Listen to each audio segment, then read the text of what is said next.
here's a video that I'm going to create to familiarize ourselves with bevel gears, helical gears, and worm gears. This is class 6. This is the 4th class where we're dealing with chapter 13 out of Shigley. And I'm going to pause this for a minute. Okay, so let's get started here. I want to take a look at the bevel gears first. And for a bevel gear, we have a straight bevel gear, as opposed to this one over here. You could see that this is a hypoid, where it has the arcs on the teeth have this curvature to them. But here we're dealing with a straight bevel gear. I have a kind of an example of one here in this piece right here. So let's take a look at these. Here's a bevel gear with some straight teeth on there. One of the most prominent feature that we'll have here is these cones, right? So there's these two cones that intersect with each other. There's a point at which you could picture these imaginary cones, but these are truncated cones, right? We've cut them off here. There's also something interesting called a back cone that you'll see on this it's prominent on this larger gear right in here, that you can kind of see that this one also has a back cone. So when we come to look at this, I'm going to take out these cones, and these cones have angles of little gamma and big gamma that we can find from the tangent or inverse tangent of the number of pinion teeth over the number of gear teeth. That's going to be this angle, and then the number of gear teeth over the number of pinion teeth. That's going to be this angle right in here. And I gotta wonder if they're complements of each other. Yeah, they do appear to be, right? Because this right here would form in there, right? So they're going to be 90 degrees from each other. These gears are used when we want to have the shafts that are 90 degrees from each other. You can also see that the hypoid version of this from another book right here, you can kind of see here's the arc of these gears right here. This actually allows us to not only to they be 90 degrees from each other, but then to be shifted away from each other. And this is really useful for drivetrains in cars and trucks, so that the drive shaft doesn't have to be so high up. So it can interfere with people's feet, when you have the bed. You want to try to get the inside of the car or truck down as low you can, so people step up into the car, right? You don't want it like high up, so often you'll see like a hump right there in some cars in between the passenger, especially the passenger seats in the back. But that hump will have to be a lot higher if it weren't for being able to shift that drive shaft down lower. So it's a practical thing and useful. We also use bevel gears within.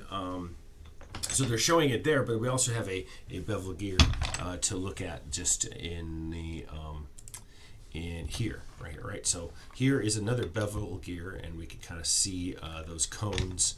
Here, this has an arrangement. This is for a differential right there, right? We can check out the differential. It's a pretty interesting mechanism there. We'll take a look at this in class. So anyway, that's cool.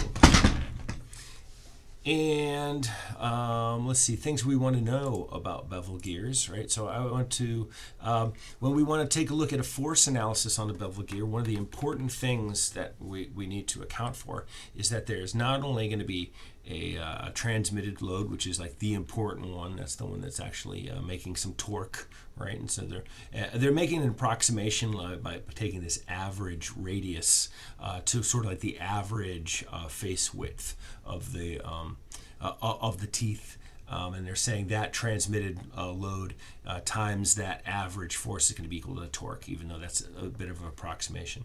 We also want to have a radial load like we used to. Noticing, though, that we have this is a three-dimensional load that's taking place right here. And the consequence of that, we also have an axial load, right? This is hard to picture if you just try to just look at the thing. It's better probably to kind of like focus in on focusing in onto this diagram and noting this box, right? And seeing that you see that's the pressure angle that's on this area here. So here's the three-dimensional one right here. So the one that we care about the most is, of course, this guy right here. So that would be like taking the we want to get the run. This is going to be the run, if you will, of this load that's happening right there. So if we create a plane where this and the important transmitted one are located in, right? So we can take, if we take the tangent, right, or we divide by the tangent, I should say, we could get the run. But now we want to multiply that by the tangent right here, or let me say it this other way right here. Like if we twist it over to the side and we look over in this direction towards the thing, right? What we're going to see is like here's the transmitted and here would be the actual. Here's the total load that's being placed onto this there, that W. But if we're looking from not just the side, but looking at the plane that's formed by this straight one and this, right? We've rotated here. We're left with a component right here that's perpendicular to this. Well, that's going to be one that would look like that right there, right? And now we want to break that one down into the radial and the axial. So that's why we take this, and this is the run right here of that W in that rotated plane that contains both of those forces, right? So now we have this guy right here, which is like sort of the remainder, I guess. There's the W. We'll call that the T, the transmitted right there. And this one is what's left over. We might call it like A or something, right? And then we say, well, now we want to break this A. No, I don't want to call it A because that's A. Damn. Let's just call it like something else, right? Let's call it Q. Right? So that's that component, WQ, right? So now we want to take that, and we were able to find it from taking the tangent. This is the run, so this is the rise. So that's this guy right here. And multiplying it by, now we have this angle right in here. You can see there's the gamma right in there. So there's the gamma. And you have to be careful when you go to the example and look through there. They end up finding they don't use this gamma, they use the other gamma, which kind of threw me for a loop. But then as you start to look and see what the geometry of these forces are, you can convince yourself that that's the actual one that you have to use. That you don't just plug the values in because it happens to have a lowercase gamma here, that you do that, right? So for this example right here, okay, so here's some of my notes as I'm reading this example through. And I noted the rotation of this was sort of confusing, right? This we have 600 revolutions per minute in the direction shown, is transmitted 500 horsepower, right? So they're not quite saying which one it is. It's saying the bevel pinion. Okay, this one, this is doing the transmitting right there. It's doing the rotation, and it's going to this. And so what we want to try to do is we want to know what's going to go on with the bearings, right? So it's this axial, and it's with a radial load, yes, it causes things, but we also have to account for the fact that there's going to be axial load taking place. So we want to break down, we have this torque coming in through this shaft, and it's being transmitted to a torque through here. So we want to know what the output torque is, but we also want to know what kind of bearing support we need to put here. And they're saying that bearings A and C should take thrust loads, which means the axial load. So the axial load has to be taken up by A and by C. That's the important thing. So what they've done is they've made a free body diagram, but it's a little confusing because they've flipped the thing and rotated it. You have to look for this X right there to orient yourself. And there's X. Also look for that D. That's right up here. And then this C. So you can kind of see that they've rotated it and flipped the thing down, and so we're looking. And also now when we would go to actually do this practically, we want to kind of try to figure out what direction of the force is going on. So this is a free body diagram of this portion right here. We've removed the pinion, and now we're just looking what the pinion is doing to the gear, right?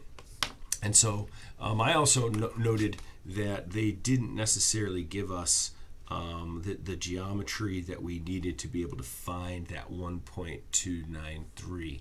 So I did a little bit of messing around to try to figure what that was going to be, right? And they did tell us that there was 9 inches right here that was going across. So I took the geometry right here, and then I also took I think the depth right there. I took 1 5/16, which I know I'm not seeing right there. Oh, that was the face width right there. 1 5/16 is the face right in there, and I took it in half, and then I multiplied it by the cosine, right? And that was able to get me this 3.877, which I don't think is shown on here. No, it's not. No, right there it is. All right. So that's the distance that we were able to figure out right there, because we kind of need to know that distance. And then we also had, I also wanted to have this distance. I wanted to figure that out. So I was able to take that 3 inches, which was right here, right? And divide that in half so I get the radius to the thing, and then likewise I took the face width and was able to subtract out a little portion of it, and then so I'm able to get this distance right in there, right? And so when going through and picking this apart, right, this problem as they've presented it right here. There's the 2 dimensions that I just described, how I was able to confirm that those were the dimensions that you would need to do as part of this problem. Because when I went to go do another example problem, I found that I needed to be able to calculate that dimension. So I had to go back to the example and figure out how they got it so that I could use it in my in the homework problem that I was trying. So here we got the gammas. Easy enough, able to find those, and I just showed you them in mine, right? I just showed you how I used that 18.4. I should have gone back and shown. I should have shown you this second, but that's how that's where I knew to use that angle, that gamma. That's where I found it. Here was one, and here was that R. Here's where we needed to find that R. To be able to figure out what the pitch line velocity was. That's sort of like the average location, right? So this is the we were using this pinion right here. So we're trying to find the location on this face right here that is sort of like the average location for this pitch line velocity. So that's why we have that R, and it's from the pinion right there. So, and the pinion's running at 600 RPM. So here is where the velocity is. That would be along the pitch line. And then we take the transmitted load, right? We find the transmitted load from the power, 5 horsepower, 33 thousandths conversion factor into 406. And this is weird right here that this is 406 feet per minute, and this is 406 pounds. It's kind of, I don't like that kind of thing. It can be very confusing that they both ended up being the same number, but it's just a coincidence. And then now we had to, it's going to act in the positive z direction, right? So this is coming out of the screen right here.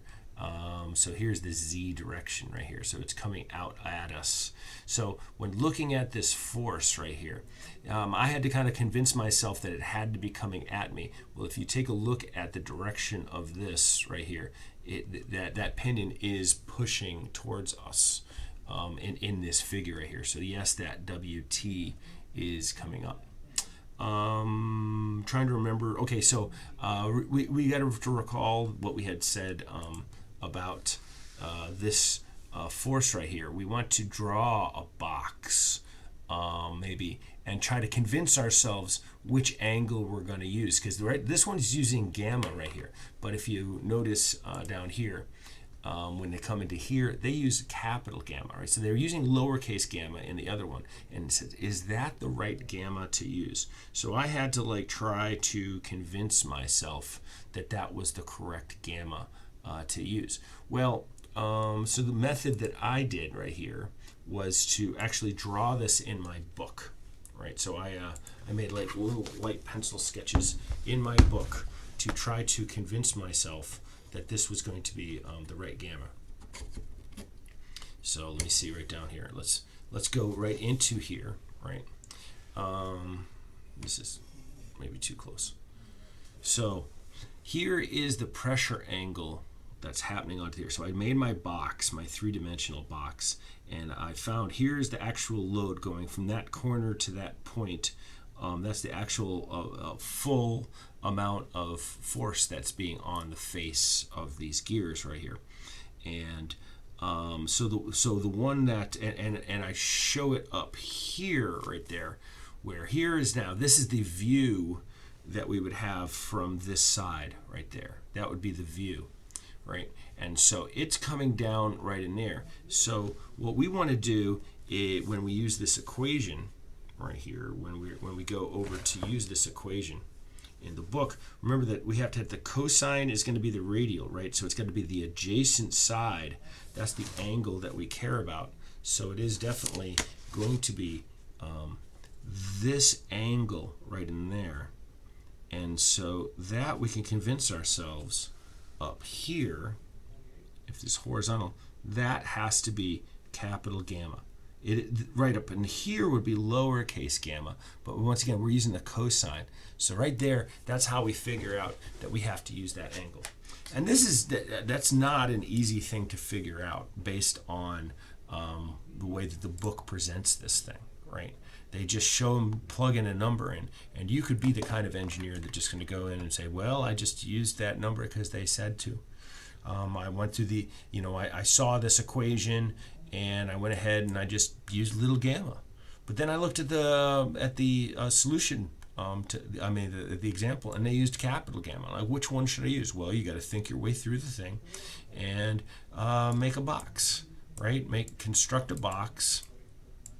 Look in there, and then remember what's actually happening. That this is, that this right here is a force that that's going to have both axial, right? So it's going to have a component that's coming this way right here, and this way, right? And it depends which one you consider axial, actually. Like for this one, in the radial direction here, that we're encountering, right? So we're calculating this for this big gear, for the big gear, not the pinion. For the big gear, this one that's horizontal right there, that is the radial. But if we were instead going to look over at the pinion, that's going to be its axial. So the bearing at A is going to need to have a thrust component of it that accounts for that reaction, right? So it's because otherwise it would be pushed away. So it needs to have, the bearing needs to be able to be pushed back onto it. And then the same thing is true here. The one that we're seeing that's vertical right here, that's the that's the axial for the gear, but it's the radial for the pinion, right? So that's the complicated thing and the confusing. And so you have to you can't just plug the numbers. You got to keep track of the thing. And then the rest of it, once we have that established, and we're able to get what these magnitudes are, we're able to say use the see what do we do right here. I think what they decided to do, I don't know if they've actually shown it right here. They prepare the sum of the moments about the D bearing, right? So they do the sum of the moments about the D right here. So we take the sum of the moments about D, and we have to be careful here that we have, this guy is going to be going about the Z-axis right there, but we can also be going about this guy right here is going to be going making a moment about this axis, about the x-axis, right? So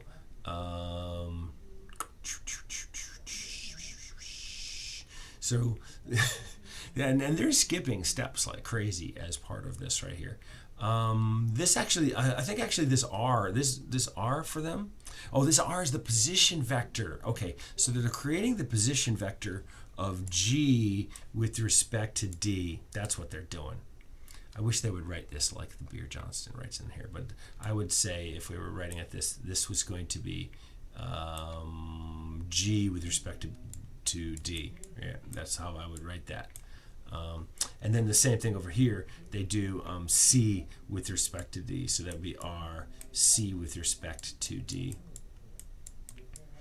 And they're crossing it now with this known vector right here, right? So we just found the vector. They didn't write it out here until this spot, like right in here. I'm gonna use a highlighter because I don't know if the highlighter is gonna make that weird, stupid, jumpy thing. But anyway, right here is our okay. So they're doing it twice, right? Yeah. So it's weird how they. Oh, I see. Okay. So here where we're doing this, getting the oh, the torque is also applied right there. Interesting. Okay. So because they're doing it about D. So they're having the applied force at C. Okay, so we don't know the applied force at C, but we do have this. Oh, here is the position vector of C with respect to D. Okay, so we're crossing against there. And so here's the load that we just found up above right in here. Right, there's the transmitted, the radial, and the axial, and we have them all aligned right in there. And so what we're able to do is after the two cross products have been able to do, we're able to solve. We probably should have been able to get that torque just in a simpler manner, but we were able to find what the torque was going to be, and we also have what this is going to be right here. So the torque is going to be about the J-axis right here. So you could see that this is the Y-axis. So the torque, the output torque that we're going to have, is placed right in there.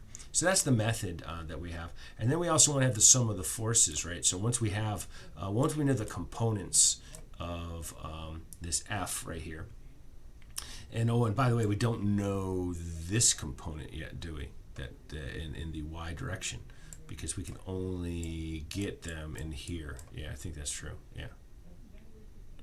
Interesting in there. What do we do with this guy?